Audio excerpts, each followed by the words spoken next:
Welcome to this special edition of Fearless with Jason Whitlock. I, of course, am Jason Whitlock, your host.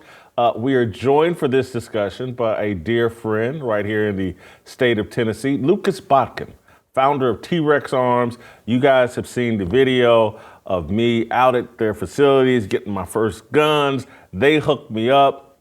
I wanted to bring Lucas in studio because, that video was about me and about Lucas and his team teaching me some things about guns use and hooking me up with some guns and some ammo. I think Lucas is so fascinating and T.REX ARMS is so fascinating. I wanted to unpack a bit more of Lucas's story. Many of you maybe already know it. He's very popular on, all the platforms, got a successful YouTube channel and all that other stuff.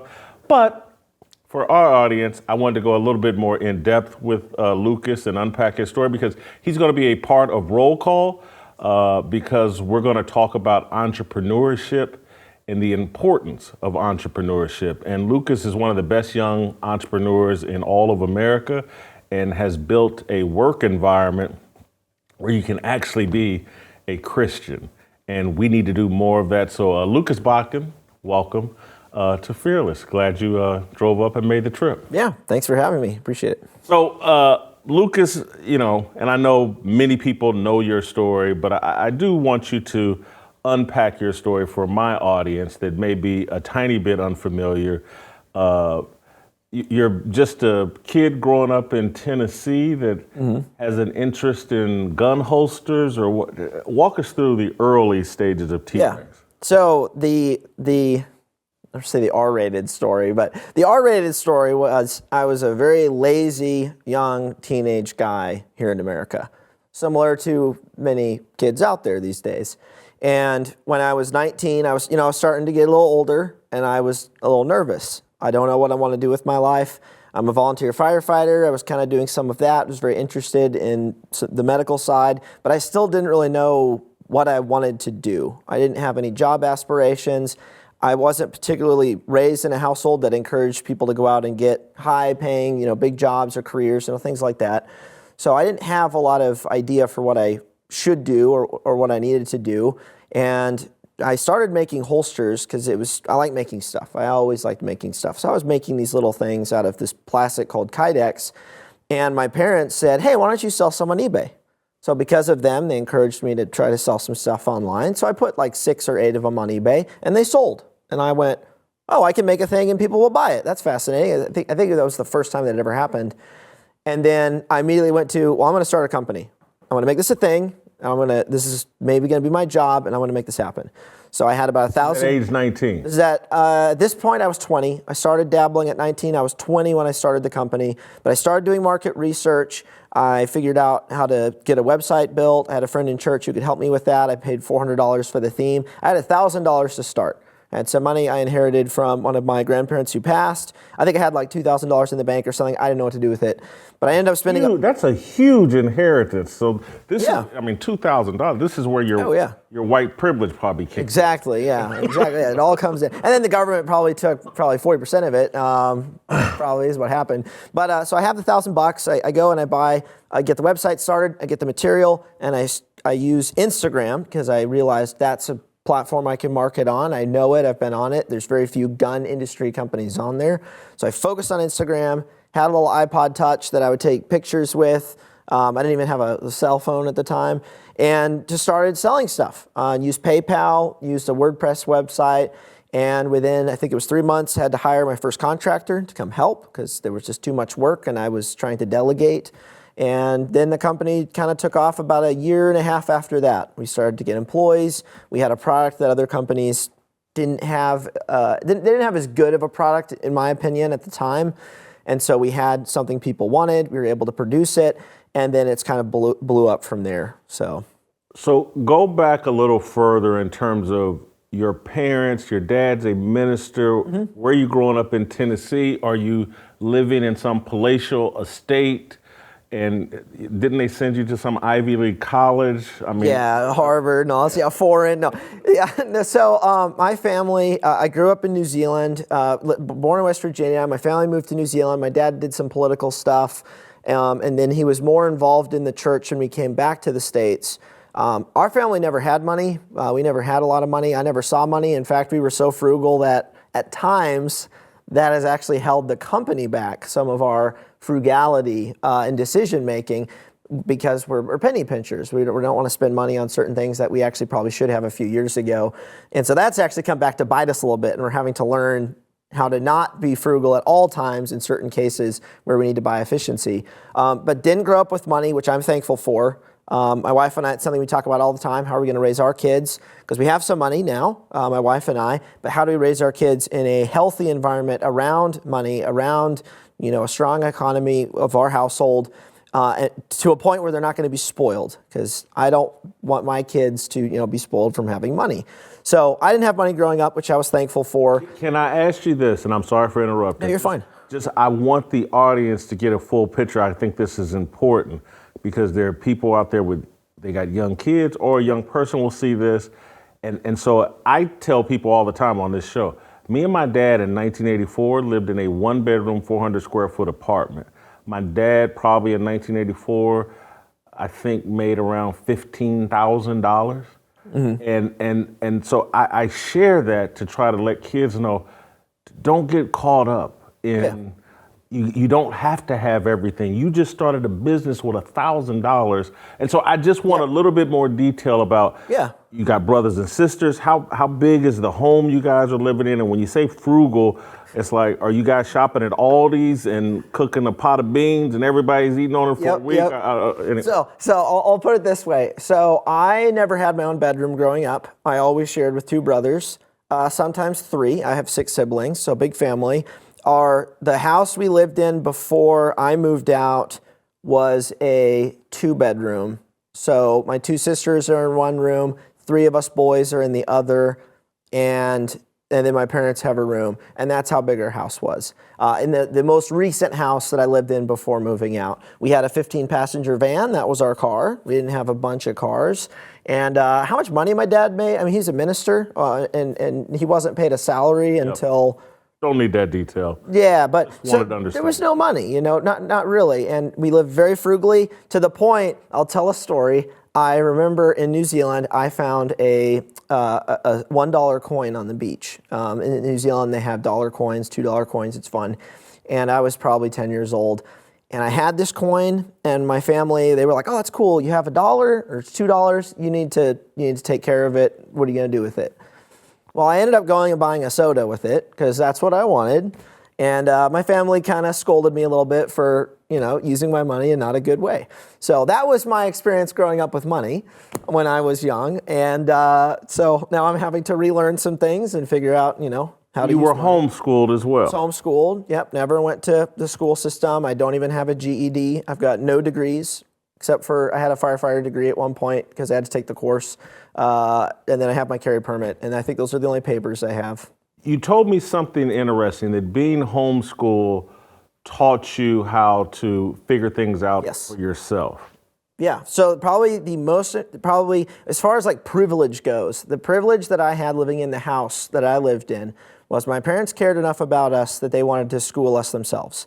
They didn't want to send us to the school system, which back in the 90s and early 2000s definitely wasn't as bad as it is now.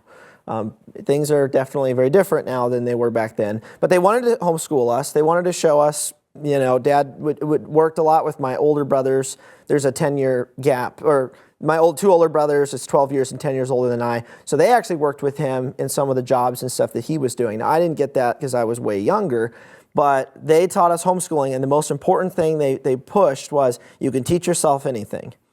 And so when I was 16 and 17, I was doing pretty much all my schooling on my own. My parents weren't having to do it. I was going and researching the things I was interested in. History, and then when I was 18, I started researching medical because I thought I might want to be a paramedic, but I'm not sure. But that was all research I was doing on my own. I didn't need someone, poking me, telling me, hey, go, work, sit down from 9 to 3 and do your thing. That's just what I wanted to do. And when I started the company, it was the same thing. I'm going to figure out how these websites work. I'm going to figure out how to sell product. I'm going to figure out how to make the product. I'm going to figure out if people even want this product. And I basically had to teach myself economics and how to start a company. I Didn't have to go to a school and rely on, I didn't even read, I think the first business book I read was like 3 years ago. I wasn't even reading business books back then. I was just trying to figure it out on my own, which has some pros and cons.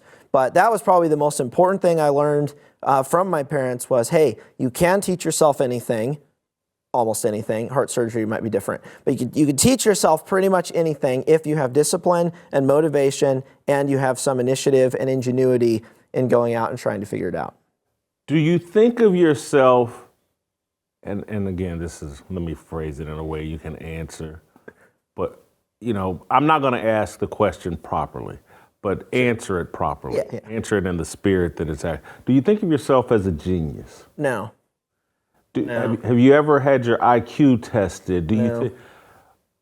I'm concerned if I did. It might be lower than I would like.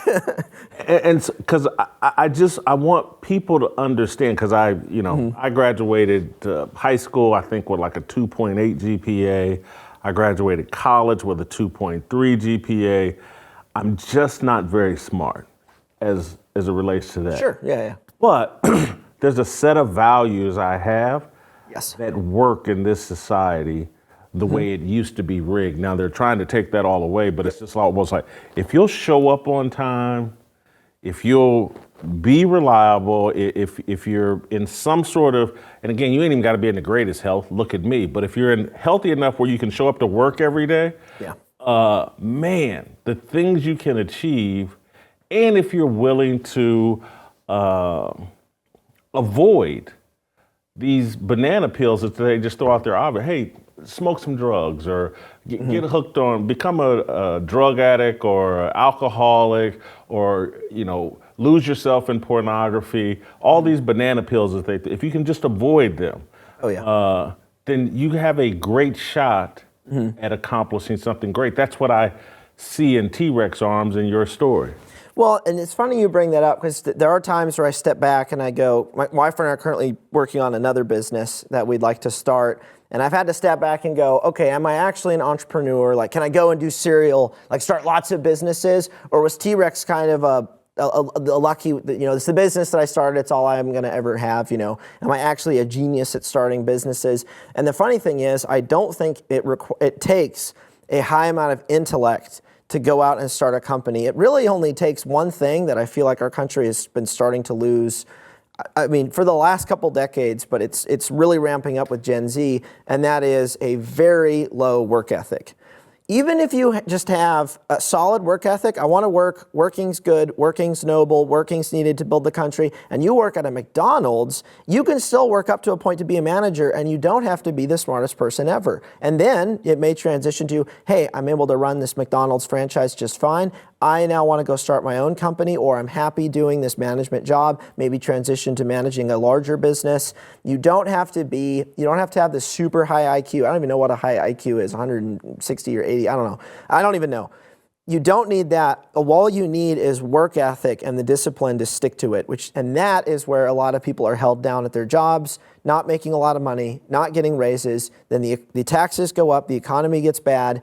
They have to sell their guns, they can't shoot as much any often, they can't do certain things, and a lot of it stems from lack of work ethic. And I know it's gonna upset some people out there, but that's the hard truth, is it really comes down to that way more than your intellect or IQ or even your upbringing. If you can work hard now, it doesn't really matter who your parents were. I had to move out of the house, I had to do my own thing. A lot of people say, well, you're successful because your parents gave you the business, bought it for you, did whatever. And it's no, I'm successful because I worked very hard and God blessed it. And my parents did do some things for me with my upbringing, which I'm very thankful for, which is privilege, like a privilege. And that's what I hope to do for my children. We're no privilege. Yeah, exactly. Everyone's capable of giving. Exactly. But after you move out of the home, it is all on you, what you do with that, how hard you work, what your plans are, what your objectives are. And so it really, to me, it all comes down to work ethic and what people are willing to put out.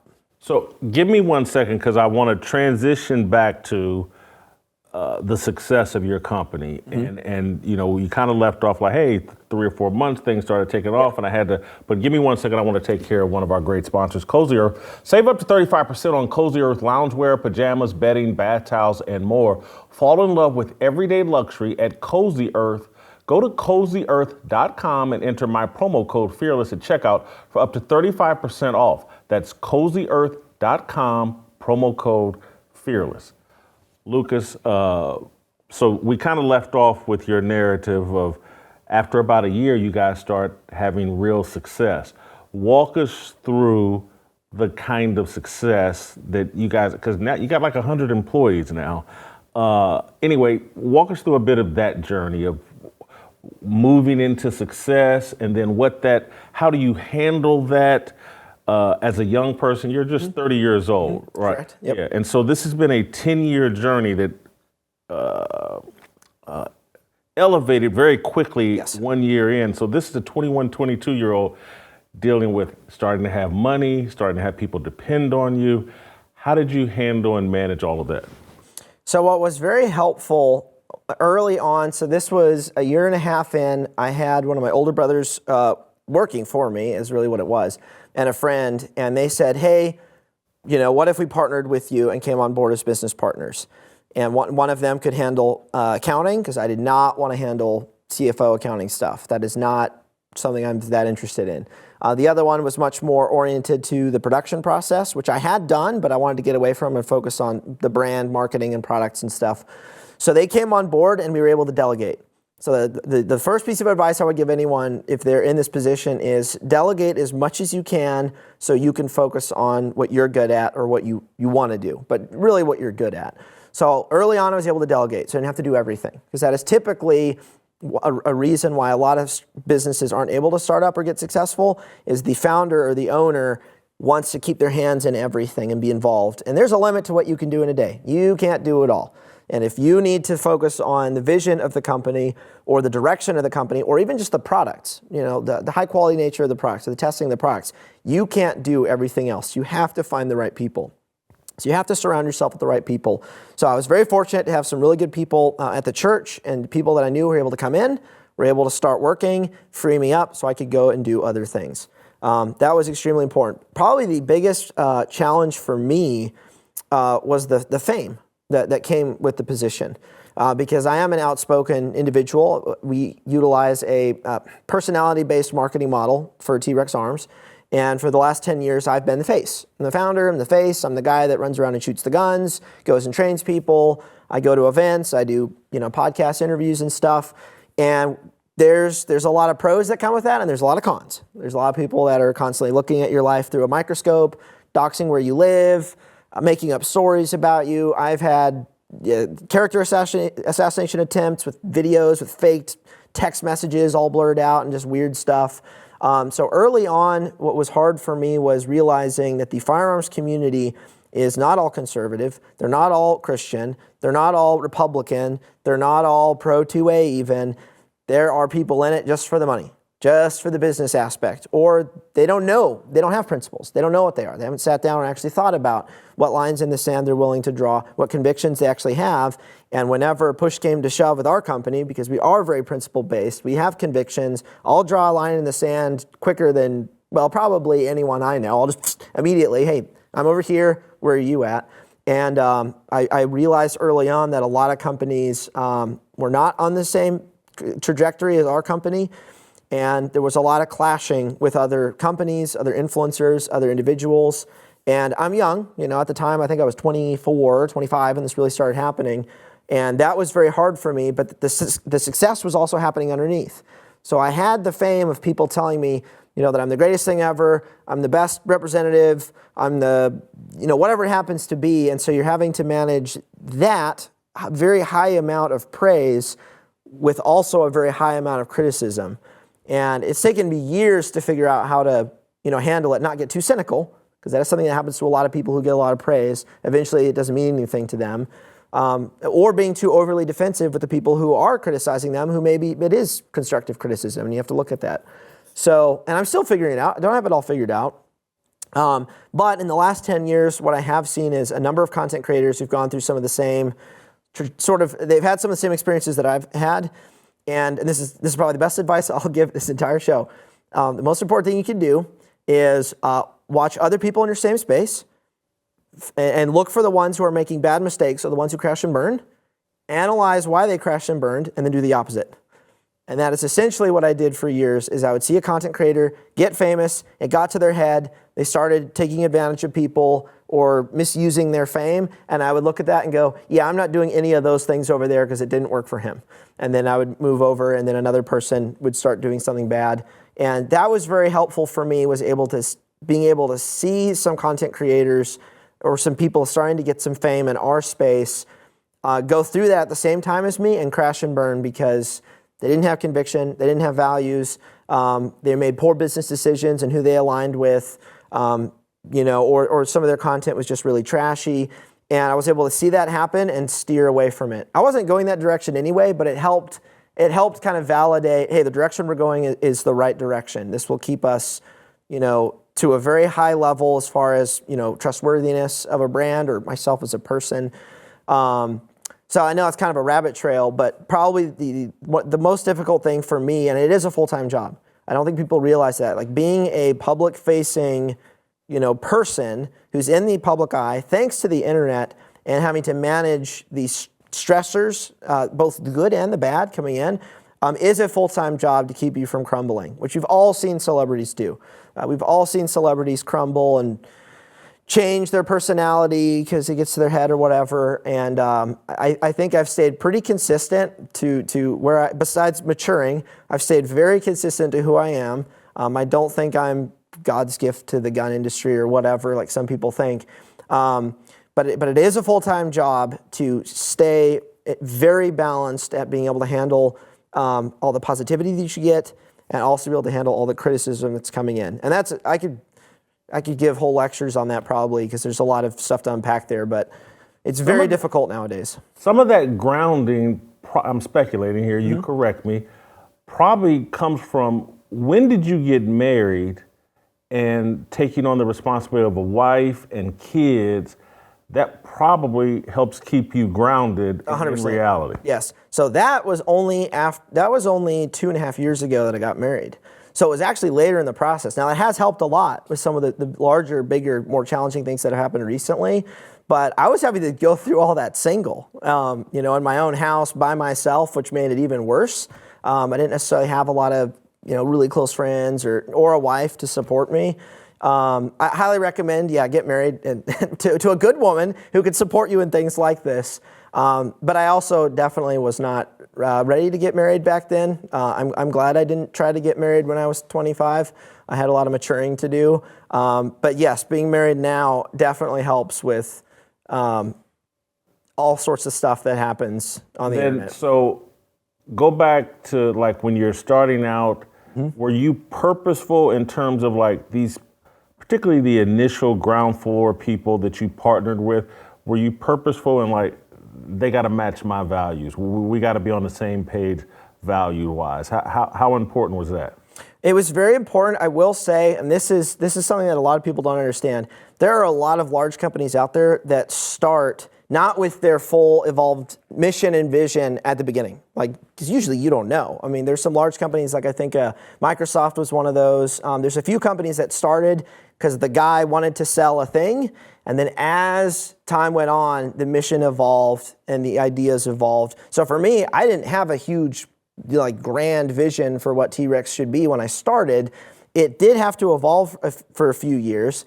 And what was fortunate is the guys that I partnered with early on, for the most part, are on mission with where the company's going. Now, we all have different sort of ways of perceiving how it should be done, but we are aligned in the Christian values that are in the business, the kind of hiring that we want to do, where the company is going. We still want to grow the company. We are all on mission with things like that. Now, I have had team members in the company that we hired early on who I thought at the time were on mission, and at the time they probably were on mission, but then as we developed and we evolved it and we got stronger and our mission got way more clarified, they then did not align as much with it and they needed to move on. So that is something that happens, and our mission is still, I would say, little tweaks, here and there. There's not going to be a giant, fork in the road that's going to take us away or something. But there are little tweaks here and there that make people in the company uncomfortable or have made people uncomfortable in the past that has made people leave. And that is not always a bad thing. That can be a good thing. Hey, we're going this direction. If this isn't comfortable for you, maybe find somewhere else that's a more enjoyable place to work and go there and work with that company on their mission if it's more aligned with you. That's something I tell people at work all the time. Hey, if you ever need to go to another company to be fulfilled and happy, I'll be happy for you. Like, you should go. I'll even call them and do a reference if need be. Like, go somewhere that makes you happy. It may not be T.REX. It may be somewhere else. And but a lot of that mission had to evolve later as the company went on and as I grew in maturity, as we saw how much influence we had in the firearms space, because when it started, it was just holsters. And now it's political involvement. It's outfitting people with, certain types of equipment that originally I had not planned on ever being able to sell, like body armor. And our mission is just much more defined than it was at the very beginning. And that's a lot of companies these days. I have no idea how this question will land, or I haven't thought it through, but if I compared T.REX Arms to Chick-fil-A, is that a compliment? Is that something or is... I'm gonna say something spicy. Yeah. So I love Chick-fil-A. Yep. I would actually say our company is more, very good comparison, I would say. And Chick-fil-A has done a very good job at becoming a large corporation, billion-dollar company, multi-billion-dollar company, while still maintaining Christian values, still maintaining their core of what a lot of people understand about Chick-fil-A. I have started to see some of the corporations start to waver from outside political pressure or even internal pressure. And I would say that our company, my intent and goal with our company is it doesn't matter how big we get, we are standing very firm in our conviction. I would like to stand firmer in our conviction than someone like Chick-fil-A and not change no matter how large the company gets. But I would say, yes, the example of Chick-fil-A and T.REX is very similar. Christian companies, we have very similar values. They have no problem making a lot of money, getting stores in a lot of places, reaching as many people as possible. Same with T.REX Arms. In the last couple of years, though, just like with a lot of corporations, I've seen some stuff with Chick-fil-A that I'm like, oh man, I wish either they were more upfront about their mission and their values, and they push back against some of the woke stuff more than they do already. But I'm learning from this. I'm seeing how they're reacting to it and going, well, how can T.REX Arms do it better than Chick-fil-A if we do become a billion-dollar company someday, or a $200, $300 million company? Because we're not there yet. But I would say it is a pretty good comparison. Chick-fil-A is similar to ours as far as values. I would just like us to be even firmer than a company like theirs. And they have been very firm the last decade with culture. What is next for T.REX Arms? What do you see happening over the next 5 years or so? So the big one, I recently had a candidate come in who's interested in working for us, and she asked the same question. She said, where do you, the next 3 years, where do you see yourself? I see T.REX Arms, and my hope is that T.REX Arms can really become the, what's a good way to put it? Basically, I'm just gonna flub through it, but this is just how I see it. It's going to become the beacon of hope and communication inside of the firearms industry, to the point of starting to go outside of the firearms industry to Americans in general, the mainstream, I don't want to say mainstream Americans, but non-gun industry Americans. And I say that because in the firearms industry, you have lots of content creators. You have lots of companies who never say anything publicly. Most firearms companies never make public statements. They don't have spokespeople. They don't have representatives. And that's something that I've never liked as a consumer, because I do buy a lot of product and shop around at different companies. So we're trying to make T.REX Arms into a company that is always accessible to the people, because our objective is to arm and prepare as many people as possible, while also being the spokesperson that is unapologetic about the values of America, the values of the Second Amendment, and we do that as a company. And we are the company. I mean, you think of the firearms industry and it's, well, what's T.REX Arms say about that? What are their people saying about this political bill coming out, or this woke thing that's going on, or this gun company that's now starting to go woke, who's introducing DEI? What does T.REX Arms say about that? Why is that potentially a problem? And we're the company that everyone turns to get that information, because we're one of the few who's willing to say it. We're one of the few that's willing to not be monetized on YouTube. None of our videos are monetized. I don't sell out to other companies. I don't have sponsorships. I want to be able to say whatever I want, whenever I need to, without fear of losing a bunch of money or whatever. And so far, we've been able to do that as a company, which is why I think we are situated to be able to become that spokesperson for the firearms community and even start to go outside of the firearms community to Americans in general. So my hope for the next 5 years, 3 years, 10 years even, is we keep developing that where people can go to us for that information and we can give that information to Americans because, in my opinion, they're not getting enough unapologetic, principled conviction out of conservative Americans. And it seems like that's even more important because hasn't the NRA been weakened and perhaps bankrupted? And so that Morally bankrupted. Yeah. Oh, you think even more? 100%. Oh, the NRA has not been pro 2A in probably about 80 years. 100%. Oh, yeah. Unpack that for me. The NRA has not been pro 2A for how long you just said? Probably about 80 years or longer. So the NRA, this is why this is so important to us at T.REX Arms. The NRA, the National Rifle Association, for the last, and there's a bunch of lawsuits going on, but for the last, say, I would say 30 years, 20 years or so, they have become a more or less a for-profit balloon-sized organization that relies on people donating money, a lot of money, it was like 300-something million one year, in order to keep their massive corporation going. They don't necessarily fight for a ton of laws because ultimately their business model, this is the problem with rights organizations. The business model of a rights organization, if you get it too big, is, well, if we fight for all the rights and we win them back, we'll go out of business. Yeah. Because no one will fund us anymore. Yeah. So you have to maintain this nice push and pull of there's just enough fear mongering, which there's plenty of with NRA newsletters and emails, that people will still give us money because those are the customers, and we'll fight some bills here and there so that there's still some trust in us. But the last decade, that trust in more serious gun owners has been waning. They've been dropping subscribers even before Wayne LaPierre started getting investigated because we started to look and go, wait a minute, they're not fighting all these bills, but they still want all of our money. And it all comes down to return on investment. If the American people want to give this organization $300 million to only win a couple bills a year, not a great ROI. We went out as a company, as T.REX Arms, and we worked with some people in Nashville. We were able to kill an 80-year-old ammo tax in, I think it was 2018, using, I think we spent about $10,000, $11,000 paying for a few things, and then worked with the legislators there. And we were able to kill an ammo tax bill that our state has had for 80 years. So that's why gun owners in general don't trust the NRA because the return on investment is so bad for the amount of money we're spending for not a lot. So the NRA is it's a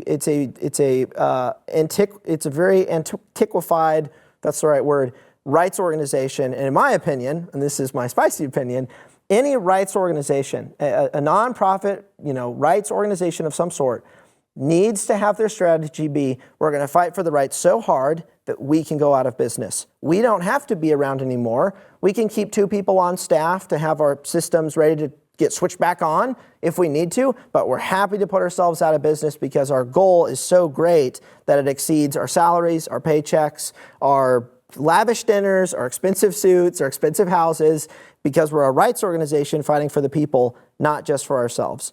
And I am still looking for organizations with that goal in mind, and, well, I'm still looking. That's great stuff. Take the whole, this is why it started out lesbian and gays. Right, And the next thing is bisexual. And then, now we got to fight for the transgenders and blah. And it's just, again, they'll be fighting for pedophiles very soon if there already are. And because, again, it's like, okay, well, hold on. You can't bully gay people anymore. We've won that fight. They get to marry. We won. So now we have to move on to the next. And wow, it's a great point you're making about the NRA. I did want you to make the one final point about why your commitment to your values and why you can continue to say what you say. You told me when I visited you guys, it's one of the reasons you won't take government contracts because next thing you know, they're telling you who to hire, what quotas you got to meet and all that. Explain that. Yeah, so in the firearms industry, and this is more in the defense. So people need to understand there's the firearms industry, which is a few $1 billion of like full market saturation of market cap. And then you have the defense industry, That's where we have Lockheed Martin, Boeing, we have aircraft, satellites, stuff, and we're talking trillions of money over here in the defense industry. When you start getting into defense contracts, there are a lot of them that have DEI requirements. And they have various political requirements involved. And they send staff to hang out at your facility and basically monitor and audit your company. So whatever politics is happening in the Pentagon, whatever politics is happening in the DoD, start to transfer over into private businesses. Now in the firearms industry, thankfully, that has not started happening as much as the defense industry. But it is starting to occur in some places, and I've heard it's starting to occur. So one reason that our company does not go out and seek government contracts, it's really two reasons. One, I don't want to open up any exposure to DEI or other woke political stuff that could occur through that. But also, I don't want to rely on a customer base that is unreliable. Because the government is very good at pulling out of contracts after you have spun up all your production, all your manpower, in order to handle a $10 million or even a $5 million contract, something small. I've seen this crush multiple companies in the gun industry. And so for us, it's a pragmatic approach of how we do business, how we serve customers, but it's also that I don't really want to be beholden to this customer entity that could actually shove some stuff down our throat or attempt to shove some stuff down our throat. And then we have to say, no, we're not doing that, and then immediately lay off 30 people because now we just lost $5 million in revenue. So for us, we're being very proactive in resisting, or not really resisting that, but not looking for it, because we haven't had giant contracts come in that we've turned down, but we also haven't hired people to go to military bases and try to get contracts, which a lot of companies do. So for us, we're focused on the American people. If there are some guys at a military unit that want to order 50 items, 100 items, and that does happen, we sell to them. Very simple, very easy. There's no expectations on us besides just getting them the product. So we're not having to compromise our values, and we can continue doing business. But I am afraid that in the next 4 or even 8 years, we will start to see some of the gun industry contracts through the government starting to require more of this woke stuff like they're requiring for some of the larger defense contracts. And then large companies like SIG, large companies like Glock, although a lot of them are foreign, are going to have to make the decision, do we introduce all this wokeism into our company and into our company culture to keep this $100 million contract, or do we tell them to pound sand? And right now, I think a lot of companies are just going to go with the politically correct direction that there is going to be pushed on them. And that's very sad to me, because we should have firearms companies who are willing to say, no, we're not doing that. We make product, we make good product, and we also support the Second Amendment. And some of these things do not align when you start giving this to us while we're trying to do this thing over here. And they actually resist it. And we'll see if that happens. But I hate to do this, but because I feel like I'm cutting this conversation so short, because I'm telling you, I could talk to Lucas all day. His business is fascinating. What he stands for is fascinating. This is why you need to be signing up to come to Roll Call 2.0. We're going to have an entrepreneurial panel. Lucas is one of these young entrepreneurs we need to be praying for, and we can learn so much from. Just think about what we just unpacked in this 30 some odd minutes in terms of Lucas's parents shot several arrows with their kids into the world. And they have this young son, Lucas, who at 19, 20 years old starts a business that making holsters, selling it over eBay. And the next thing you know, he's employing 100 people. And he's created a work environment where you can be a Christian. And just think about all your kids and young people that are going off into the corporate workspace, and they have to conceal the things you taught them as a kid, the things you taught them in the church. They have to hide it. They don't have to hide it if we build our own businesses. If we instill in these young arrows that you guys are having with your kids, and we shoot them into the world, and we put the right values in them, they too can. This man grew up poor, took $1,000, and is now employing 100 people, has facilities. You know, I'm not going to get all up into his business, but the man's making a lot of money, and he's going to be making a lot more and employing a lot more people and standing for values that allow us to continue to enjoy freedom. Guys, fearlessarmyrollcall.com. You don't want to miss our conversation about entrepreneurship and how important it is, and that you don't have to send your kids off to one of these indoctrination camps called colleges and let them build up a bunch of debt. You just need to put the right values in your kids, send them off into the world, and God will take care of the rest. Thank you so much for joining us for this conversation. We'll see you next time. Waiting for the countdown, coming off the breakdown, standing in line for freedom. Looking for a breakout, feeling like a standoff, nothing in life like freedom. Came in like a fighter, striking like a ladder, making all these moves for freedom. I want freedom. No negotiation, my sister, no relation. We all just wanna have freedom.